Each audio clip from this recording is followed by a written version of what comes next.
Hey, chat, let's check this out, though. We was talking about houses, right? Let's check out billionaire house tier list. From a $2 billion mega mansion to a $50,000 tiny home, this is the billionaire house tier list. Vladimir Putin has a net worth of $200 billion and he's got a palace with an underground bunker. That's mad. S tier. Wait, if these are all billionaires, why does somebody have a 50 grand home? If they're all billionaires. Huh?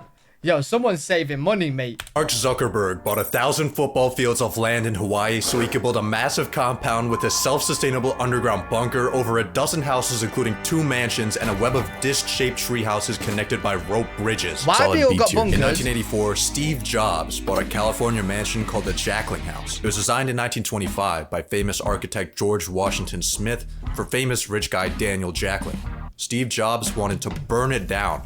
Huh? California said no, because of its historical significance. Steve Jobs really wanted to burn it down. He went on record calling the house a dump. He said Jackling had no taste and that George Washington Smith was a nobody. He then abandoned the house and let it rot for 10 years. The house became such a mess that he was finally given permission to destroy it.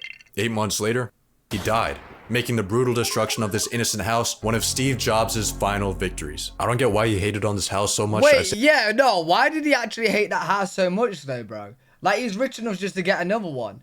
And just sell the house. Bro, why did he hate that house so much? It's a strong C tier. World famous pharmaceutical salesman El Chapo had a peak net worth of $12 billion. He was said to have houses at every single beach and a ranch in every single state. He also had the government looking for him at every single state. So rather than living in his luxurious mansions... You know what? I ain't gonna lie, bro. El Chapo. I ain't gonna lie, bro. I thought this would be better. I ain't gonna lie, El Chapo, bro. You being El Chapo, having a lot of men like guarding you, I thought this would be bigger and better, bro.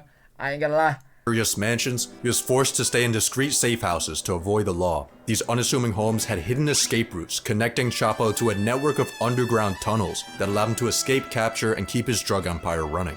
This man was a Harriet Tubman of crack. Solid F tier. Donald Trump's official residence is a 17-acre Florida... Yeah, Izzy, that makes sense, so I ain't gonna lie. There's no point having, like, an insane house, because, what, he's there one day a year. They just try, you know what I mean? Like, he's on the run. That makes sense. That makes sense. Tier. Donald Trump's official residence is a 17-acre Florida resort called Mar-a-Lago. After buying it in 1985, Donald made a few changes. In his yard, he put an 80-foot tall American flag. Oh, no. In his bathroom, he added a few classified documents from the White House. Wait, that is horrible, bro. Foot tall American flag. Why does that look dirty? In his bathroom, he had... Bro, that floor is horrible. It makes the room look dirty, bro. Added a few classified documents from the White House. But the biggest change he made was turning the property into an exclusive club. For a $200,000 entry fee, you could become a Mar-a-Lago member and hang out with rich people. What? Like Jeffrey Epstein. He was a member of Trump's club until 2007, when he got kicked out for hitting on a teenager. Wait. You had to pay 200 grand to join his club just to have parties with rich people. You had to pay 200k. Yo, people who's got more money than sense, bro. He only associated with rich people. That's crazy. 200k to join his club. Yo. Classic Jeffrey. The club's been printing over 20 million a year, making Mar-a-Lago one of Trump's most lucrative investments. It's a somewhat controversial house, but it is a nice place. Being the Queen of England has a lot of perks. You got the coolest... No, hold on. Yo, that has to be the most expensive club on the planet. Is that... Bro, that's crazy. You know what? It makes sense though. Like, if rich people, you pay 200k, it could be an investment. Because you're talking to other rich people. And you might, like, go into business or whatever, you know what I'm saying? That's crazy. Yo, what if you pay 200k and then you rob them? Wait. Chat. Yo, call me Robin Hood. Rob from the rich and give to the poor? Yeah, Jaggers, should we make our own club? 50 quid. Being the Queen of England has a lot of perks. You got the coolest jewelry collection of all time. You get to drive a Bentley limo without needing a license. You get to pay taxes when you feel like it. But the coolest part of being the queen is living in the $5 billion Buckingham Palace. This 775-room behemoth has everything you need to be the ultimate rich person. You got a throne room, a multi-billion-dollar art gallery, London's biggest private garden, and an ATM in your basement so you can take out a brick and flex on your 800 staff. Biggest private garden and an ATM in your basement. An ATM in your basement. What does she need an ATM for? So you can take out a brick and flex on your 800 staff members. This place is so big, it has its own zip code. I think I'm too poor to even be looking at this house. Larry Page, the co-founder of Google, has 5 private islands. What is Larry Page doing? Yo, you know what, chat? You know, if I was a billionaire, I'm definitely buying a private island, bro. That would be so cool. Having your own island, that would be cool. Of Google has 5 private islands. What is Larry Page doing on his 5 private islands? Nearby locals haven't noticed anything unusual except for a few helicopters. But in a 2013 conference, we may have gotten a glimpse into the answer. There's many exciting and important things you could do that you just can't do because they're illegal. So maybe we should set aside a small part of the world where we can try out some new things. Wait. Chat. You know, if you buy your own private island, right? Do you get to create the laws on the island? So, like, yeah. So if I buy a private island, took someone to the island and killed them on that island, am I good? I'm not saying I'm gonna do that. I'm just curious. Like, can you just, like, go to the island and then I could say murder's illegal there? Oh, the island's owned by a country. Oh, does he just mean, like, you could do, like, drugs because no one else is on the island to, like, catch you? That makes sense. Like, you could do the illegal stuff because there ain't no police there. But obviously murder, like, you'll get caught with murder, you know what I mean? Like, okay, interesting. And figure out what is the effect on society, what's the effect on people. So in case you can't read between the lines, Larry Page is using his islands to perform human experiments on children. S-tier. In a 2010 letter to shareholders, stock market genius Warren Buffett said that his third best investment was his house. In 1958, he bought a $30,000 home in a quiet neighborhood of Omaha, Nebraska. The property is now worth over 40 times what he bought it for, which might seem like an amazing financial return. However, if he had instead invested that $30K into the stock market, he would have made $3 million. The reason Buffett considers his house such a good investment is not because of numbers, but because of the memories it brought him and his family. True. Mukesh Ambani, the richest man in India, dropped $2 billion. Yo, how is he gonna put members of family F tier, bro? How is it? Yo. Mukesh Ambani, the richest man in India, dropped $2 billion on a 27-story mega mansion in the middle of the hood. Wait. Creative vision. Wait. Why would you even want 27 stories in your house? Why do you even want that, bro? Yo, that would be the worst purchase for me. Having to go up 27 floors. Kanye West said this in a 2018 interview. I'm gonna be one of the biggest real estate developers of all time. I'm tired of the McMansions, all the Spanish roof homes and stuff like that. Like, that shit whack, bro. Like, everybody house whack. It's trash. Kanye bought this house in 2023. It was originally a church in Los Angeles that he planned to use for his Donda Academy school, but it's since been left to rot. In 2019, Kanye started building massive dome-shaped structures inspired by Star Wars that he believed would revolutionize affordable housing. He was seconds away from solving the homelessness crisis when California shut him down because they already have tents for that. Recently, Kanye bought a $57 million Malibu home, paid someone 20 grand a week to destroy it, then listed it back up for sale for $4 million less than what he bought it for. And on top of that, the guy that he paid to destroy it, turns out he never paid him. So now he's also getting sued after taking Okay, yeah, Kanye, buddy.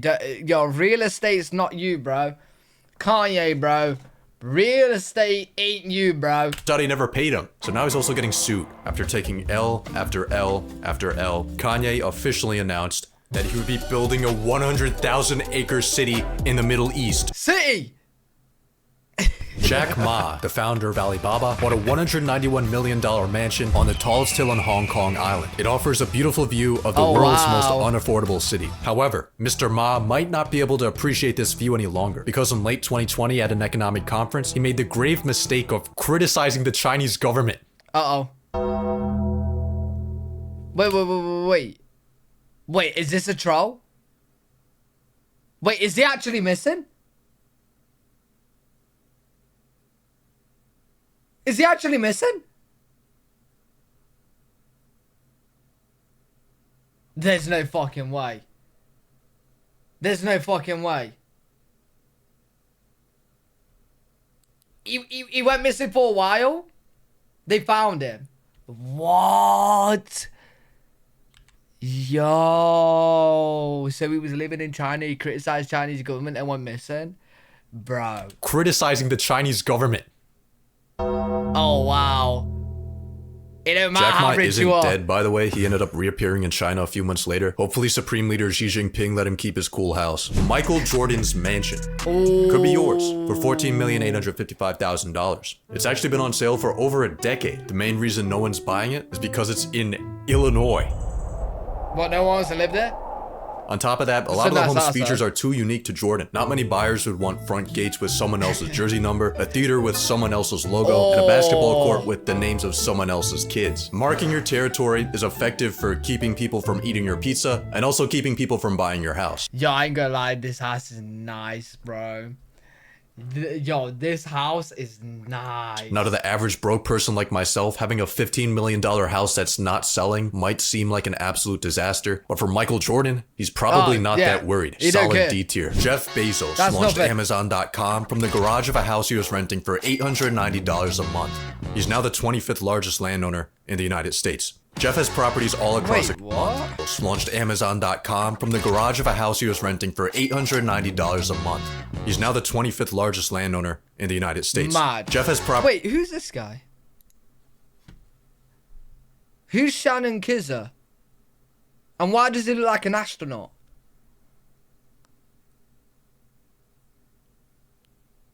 Who's he? And why does he own so much land? How does he own more land than Amazon? I don't know. Interesting. What's bigger than Amazon warehouses, bro? Maybe Walmart. Maybe he owns Walmart. Just landowner in the United States. Jeff has properties all across the country. His main home was a $10 million mansion in Washington until 2023 when he moved to Florida so he could be closer to his family and further from the IRS. He lives on a man-made island off the coast of Miami, where he bought a $68 million mansion. 2 months later, he spent $79 million on the one next door. It's a pretty chill place, I'd say B tier. But he's also evading taxes, so that bumps him up to A tier. Saudi Crown Prince Mohammed bin Salman dropped $300 million on Yo, chat, I need money, bro. Yo, chat, this video is making me realize, bro, we need money, man. We need money, bro. Imagine buying a £60 million house and then you buy the next one to it as well for 70. Chat, how do we get this kind of money, bro? So that bumps him up to A tier. Saudi Crown Prince Mohammed bin Salman dropped $300 million on a French chateau. It has a nightclub, a moat with an underwater aquarium, and modern technology that can all be controlled with an iPhone. The building might seem like a historic landmark, but it was actually built in 2009 by Saudi businessman Ahmad Khashoggi. The wealthy developer probably won't be doing business with the Crown Prince anytime soon, because in 2018, according to the CIA, the Crown Prince assassinated his cousin. If Ahmad and the Crown According to the CIA, the Crown Prince assassinated. Oh shit, bro. Yo. His cousin. Yo. If Ahmad and the Crown Prince ever. Oh, the Kizzer guy. He has a lot of land with farming and ranching. Link up again. That might be an awkward conversation. It's a pretty cool house though. Billionaires Row is a New York City neighborhood with the tallest and most expensive buildings in the world. The people that buy these apartments aren't buying apartments. They're investing in furnished capitalism. The majority of people who are actually living here aren't actually living here. They're using these apartments for places to store value. It's a brand. It's like a Birkin bag. Where do you live? 157? Where do you live? 111? Where do you live? 220? In 2019, billionaire investor Ken Griffin bought 4 floors of 220 Central Park South for $238 million, making it the most expensive real estate purchase in the United States. 220 holds the most desirable view in the city, being the only Billionaires Row tower located directly on Central Park. I mess with Ken Griffin, but I think $240 million for a concrete brick is a little bit too much. Bill Gates has a $150 million complex in Washington. It has an epic library with a manuscript written by Leonardo da Vinci. That's the only interior footage of his house on the internet. So some of the following visuals will be made with AI. AI is a brilliant... This house too much. Bill Gates has a Wait, Leonardo da Vinci, isn't he the artist? $50 million complex in Washington. It has an epic library with a manuscript written by Leonardo da Vinci. No, he is the... Wait, is he the artist or the writer? Leonardo da Vinci. He's the artist, isn't he? What's the transcript then? What's that? He's a Ninja Turtle. Okay. Artist and inventor. What's this transcript? Why is it so much? Why is it 130 million? That's the only interior footage of his house on the internet. So some of the following visuals will be made with AI. AI is a brilliant tool. Bill Gates has a 60-foot indoor swimming pool. Inside of it is an underwater sound system, but that's nothing compared to his personal Lake Washington beach that has sand imported from the Caribbean. He also has a trampoline room, walls covered in screens, and his favorite tree that he monitors electronically 24 hours a day. There's some cool tech in this house. I'd say a solid B tier. In 2002, Larry Ellison, the co-founder of Oracle, got a letter from his accountant. It listed a few of his expenses, like his $25 million villa in Japan, $194 million yacht, and $200 million Japanese temple in California. Larry's net worth at the time was $23 billion, but his accountant was still concerned. I'm worried, Larry.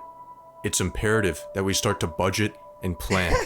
New purchases should be kept. Oracle CEO and billionaire Larry Ellison has just made a rather large investment or purchase. He's just bought the island of Lanai. S tier. Kim Kardashian bought a $20 million home in 2014 with her then husband Kanye West. They spent 3 years transforming it into what they described as a minimal monastery. Yeah, that yacht was crazy, bro.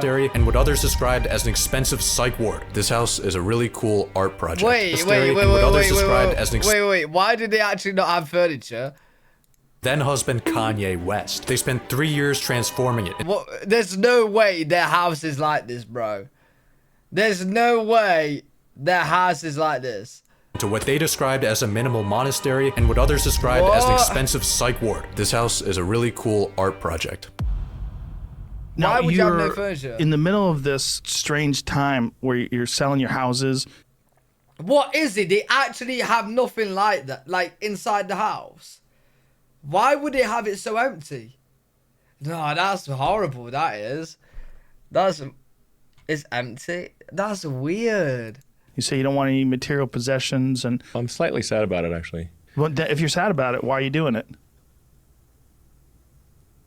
On May 1st of 2020, Elon Musk announced that he would be selling almost all physical possessions, including his homes. And he stayed true to his word, selling off each of his California mansions one by one. He then acquired a $50,000 tiny home. I think possessions kind of weigh you down.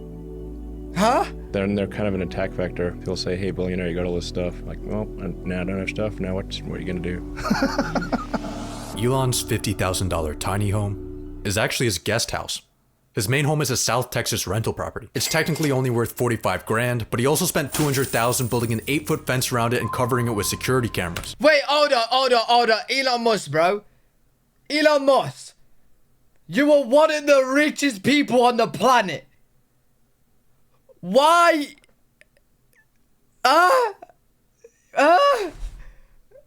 Why? Why is this house so cheap? For him, bro. What? Elon says he got rid of his stuff when he sold off his $100 million real estate portfolio. But considering that only accounts for 0.05% of his wealth, he still has a lot of stuff, after all. Nah, I'm confused, bro. Why does he not have any, like, house? Like a big house? It's not like he needs the money to, like, you don't need to sell those houses, you know what I'm saying? You don't need the money. He never stops working. Yeah, he probably just lives at SpaceX. Maybe so no one robs him. Bro, even if somebody robs his house, he's not gonna care. Elon Musk is not gonna care. He's too rich, bro.